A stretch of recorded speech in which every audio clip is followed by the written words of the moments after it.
biasanya ikan 3.000 itu perkiraan dapatnya ikan 1,5 ton. Kali kalau harganya normal 25 sampai 30.000. Nah, itu perkiraan sekitar 45 juta. Lumayan kan? Ya, kita kondisi stres biasanya ikannya juga ikut stres. Makanya ketika kita budidaya ikan gurame itu sebisa mungkin kita bahagia setiap hari.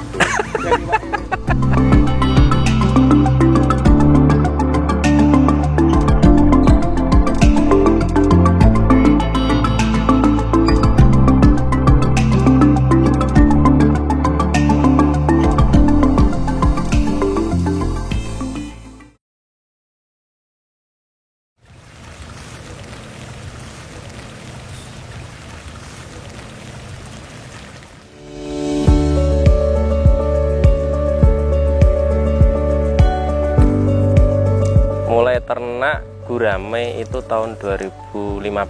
Nah, itu awalnya sebenarnya nyoba-nyoba karena basic untuk berwirausaha di perikanan itu belum ada gitu loh. Akhirnya belajar otodidak, tanya teman-teman. Nah, kebetulan teman-teman juga banyak kan yang berternak. Nah, untuk yang saya ini gurame konsumsi atau pembesaran. Kalau berbicara gurame kan ada yang pembibitan, ada yang pembesaran atau konsumsi, biasanya seperti itu. Kalau budidaya sebelum gurame ada peternakan ayam sedikit, tidak terlalu banyak sih. Nah, karena ada lahan yang istilahnya sempit atau lokasinya tidak memungkinkan untuk dibuat kandang ayam, akhirnya saya buat kolam yang minimal tidak mengganggu atau bau tetangga kan seperti itu.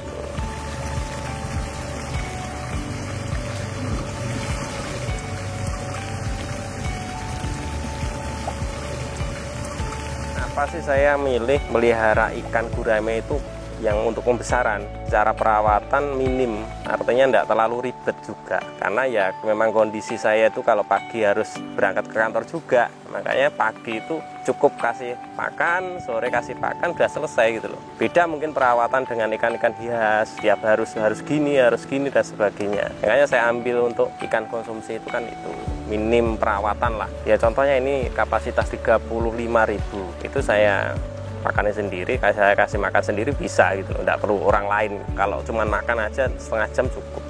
Mulai tahun 2015 itu sebenarnya kolam itu hanya 2, itu kapasitas 8.000 dulunya. Ya sempat awal itu ya jatuh bangun, artinya rugi itu hal wajar ketika kita mau usahakan seperti itu. Tapi kan di situ banyak hal yang mungkin bisa saya ambil pelajaran hikmahnya ketika kita jatuh bangun itu, tah kaitannya kondisi kolamnya, kondisi ikannya bagaimana dan sebagainya minimal tahu. Nah, sampai per hari ini berarti sekitar 6 tahun. Saya asumsinya kalau gurame itu kan jangka waktunya kan lama gitu loh, minimal 10 bulan sampai 1 tahun, tergantung pasarnya permintaannya seperti apa, artinya usia sama beratnya berapa yang diminta oleh pasar itu. Nah, akhirnya saya selama 5 tahun itu ya nambah satu, tiap tahunnya nambah satu, akhirnya ada 6 kolam. Saya setting nanti minimal 2 bulan itu kalau bisa panen ya. Nah, artinya nanti bisa muter itu. Karena bagaimanapun kalau modalnya ya cukup besar kalau gurame itu, apalagi kapasitas 5.000 ke atas itu pasti secara pembiayaan, secara modal juga lumayan gitu loh.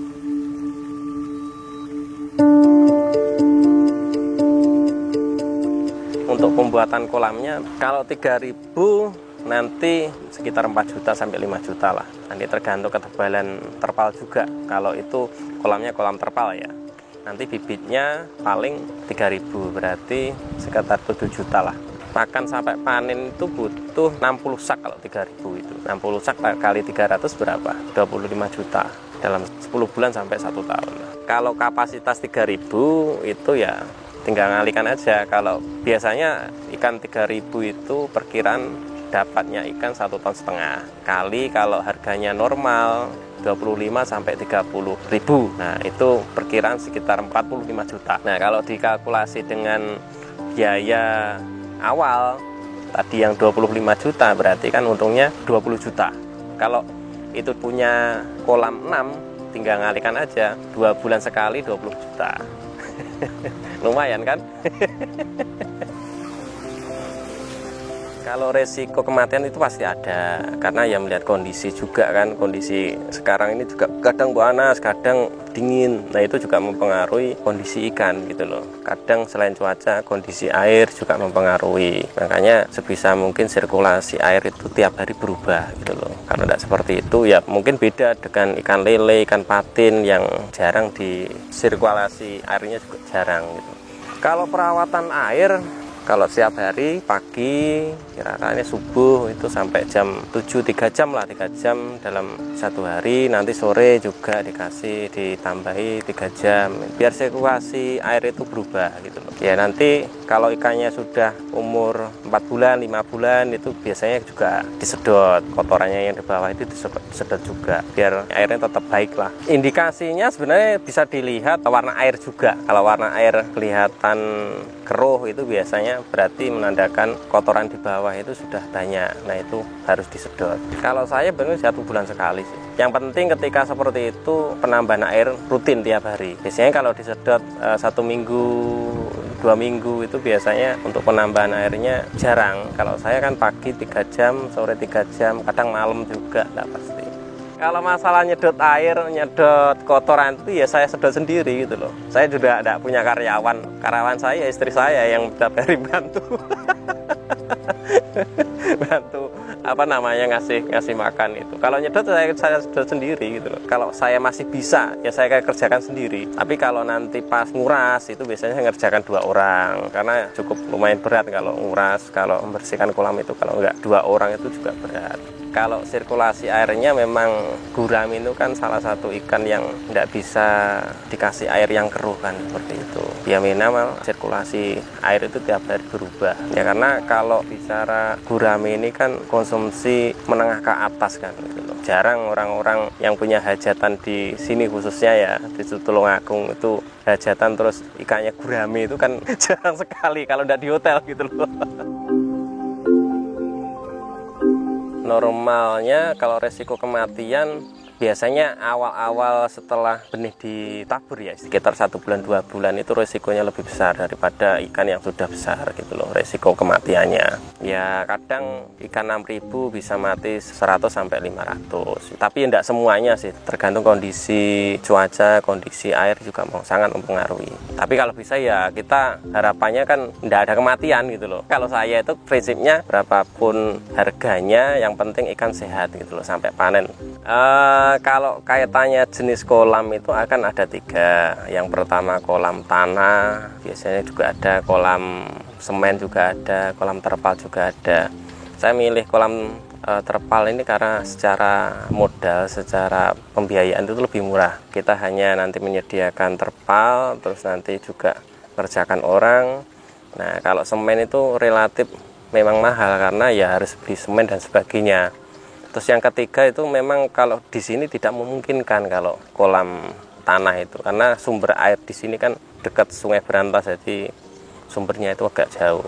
Kalau kolam terpal ini bisa sampai 5 tahun 6 tahun bisa, asalkan terpalnya itu tidak kelihatan terendam air gitu loh. Karena biasanya yang jadi tidak awet itu ketika mungkin ada hewan-hewan yang grogoti kan. Kalau jenis terpalnya sebenarnya tidak khusus sih, cuman yang membedakan kan tebal tipisnya kan seperti ini. Biasanya kita kan borongan, kalau pembuatan kolam itu borongan. 1 meternya berapa, nah di habisnya berapa itu biasanya kita borongan. Ada 5-7 orang. Kalau bego itu kelemahannya kadang pinggirannya ini kurang rapi. Kalau satu kolam tergantung luasnya sih sebenarnya. Kalau untuk kapasitas 6.000 ukuran 16 kali 16 meter, kedalaman 1,5 meter. Kalau sekarang habis 8 juta sampai 9 juta lah. Karena kalau kita nanti terlalu banyak ikannya juga mempengaruhi pertumbuhan ikan sendiri. Semakin longgar semakin pertumbuhannya semakin cepat dan panennya juga biasanya juga lebih cepat juga gitu loh.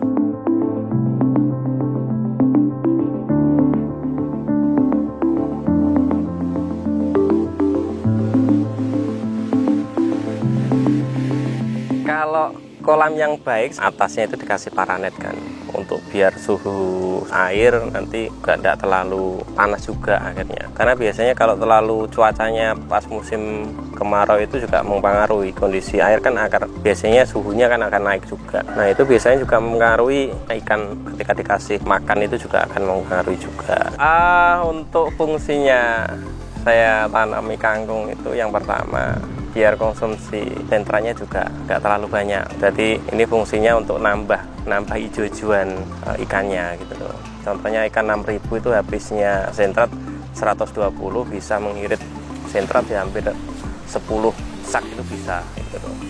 Bisa sampai 6.000 ekor itu habisnya cuma 100 sak itu bisa. Kalau saya biasanya kan menjualnya kering kan Mas Agus. Jadi untuk ukurannya tidak terlalu besar, ukuran 4 on sampai 7 on, tidak sampai ukuran 1 kilo lebih itu enggak. Jadi masanya juga nggak terlalu lama, 10 bulan sampai 11 bulan. Kalau itu normal, tidak ada dalam masa pertumbuhan itu ikannya tidak sakit ataupun karena sesuatu hal dan sebagainya, itu biasanya normalnya 10 bulan sampai 11 bulan. Sebelum tebar benih itu biasanya kolam sudah panen itu kuras bersih, diisi air yang bersih, diendapkan sampai 2 minggu.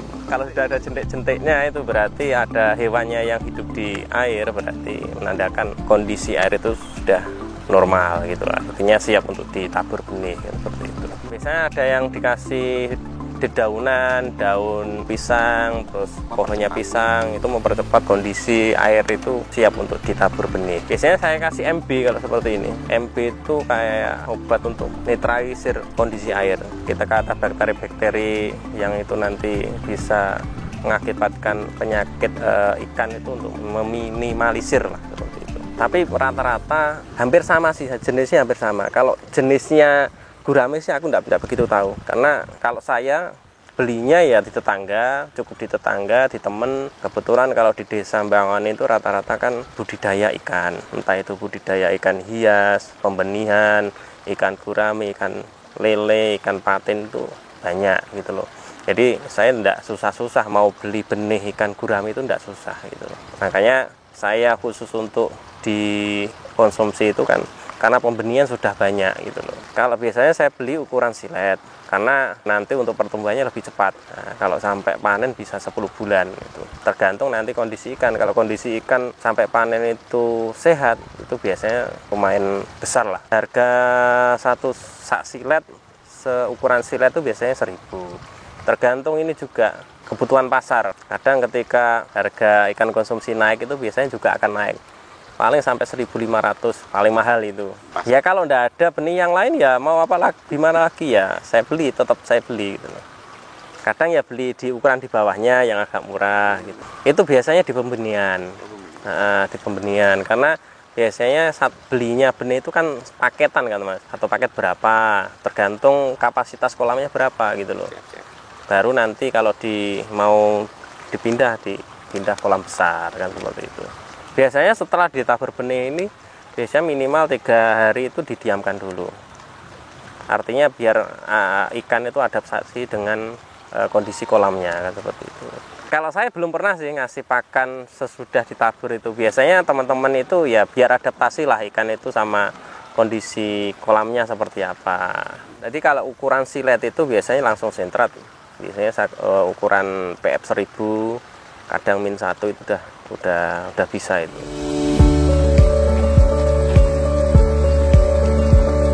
Kalau konsep pakan saya kombinasi, jadi kombinasi hijau-hijauan, bisa kangkung, bisa tales, sama nanti tetap sentrat. Kalau saya pakai yang nutrisi protein yang 32, jadi biar pertumbuhan ikan itu juga cepat. Dan biasanya juga berbeda, protein 28 sama 32 itu juga berbeda, habisnya juga berbeda. Jadi lebih banyak yang protein 28 daripada yang protein 32. Irit tapi lebih mahal. Kalau merek terserah sih sebenarnya, tergantung pribadi masing-masing sebenarnya. Kalau kebetulan kalau di Desa Bangun kan enak, teman sendiri ada yang jualan benih juga ada yang jualan sentrat juga ada, ya, jadi enak gitu loh, nggak usah kemana-kemana gitu loh. Ya yang pasti kan menyesuaikan kondisi ikannya kan gitu loh. Artinya besar kecilnya juga mempengaruhi habisnya pakan itu. Kalau setelah penebaran benih ini ya enggak banyak. Kalau contohnya ikan 5.000 ini, kasihnya ikan nanti setelah 3 hari paling 1 piring tidak ada. Yang penting mereka makan dulu lah, adaptasi dengan kondisi kolamnya gitu loh. Otomatis stres ketika dipindahkan ke kolamnya sudah stres. Makanya 3 hari itu minimal biar adaptasi dengan kondisi kolamnya. Khususnya di Tulungagung itu bakul atau pembeli itu banyak sekali. Jadi kita tidak tulis sih untuk ketika nanti masa panen itu mau dijual kemana. Tinggal milih kita, malah tinggal milih pembelinya yang mana, yang timbangannya baik, uangnya juga baik, kan seperti itu. Kan ada timbangannya baik tapi uangnya itu mungkin jangka waktunya 1 minggu, 2 minggu. Nah itu biasanya agak resiko gitu. Kalau saya sebisa mungkin cash, ikan diambil, uang ada gitu. Ya ketika proses pengambilan sampai penimbangan kita pantau terus, kita temani terus. Memang hari ini kondisinya kita tidak menentu karena ada pandemi juga kan, pandemi COVID-19 tidak menentu karena juga harga juga anjlok turun. Saran saya tetap optimis, saya yakin nanti suatu saat harga itu akan kembali normal juga. Ketika hari ini sudah belajar ikan gurame dan bisa ya sebisa mungkin konsisten. Karena apa? Ya pasar pasti membutuhkan gitu loh. Nggak mungkin semua pasar itu akan dipenuhi ikan hias, tidak mungkin. Pasti ikan konsumsi akan naik juga nanti pada suatu saat gitu loh. Entah nanti ketika pandemi sudah selesai, insya Allah nanti akan kembali lagi normal. Harapan kita juga seperti itu hari ini. Selama pandemi 1 tahun terakhir ini memang khususnya untuk ikan gurame kalau dikatakan berhasil ya memang sangat berpengaruh sekali karena biasanya harga bisa mencapai 25 sampai 30 ribu, hari ini rata-rata 19, ada yang 17 ribu kemarin. Nah itu artinya balik modal pun alhamdulillah gitu loh. Tapi tidak menjadi masalah lah buat saya, asalkan konsisten, tetap sabar kan seperti itu. Kalau untuk pemula sih, kalau menurut saya buat kolam 1 ada cukup. Ya bolehlah buat 1 kolam boleh, 2 kolam boleh. Tapi kalau untuk pembelajaran 1 kolam itu untuk pembelajaran dulu. Nanti kapasitas berapa? Kalau bisa jangan terlalu banyak dulu. Kapasitas 3.000 itu cukup untuk belajar bagaimana pemeliharaan mulai dari benih sampai panen. Kalau pesan saya sebenarnya kalau budidaya ikan gurame ini kan butuh waktu jangka lama. Artinya ya diniati, nanti kita nabung, sabar, dan yang penting kalau kita memelihara ikan, memelihara barang hidup itu juga harus bahagia kan seperti itu. Karena juga tidak secara langsung juga berpengaruh ketika seperti itu. Ketika kita kondisi stres, biasanya ikannya juga ikut stres. Makanya ketika kita budidaya ikan gurame itu sebisa mungkin kita bahagia tiap hari. Yang jelas kalau usaha itu mau usaha apapun, rugi itu hal biasa.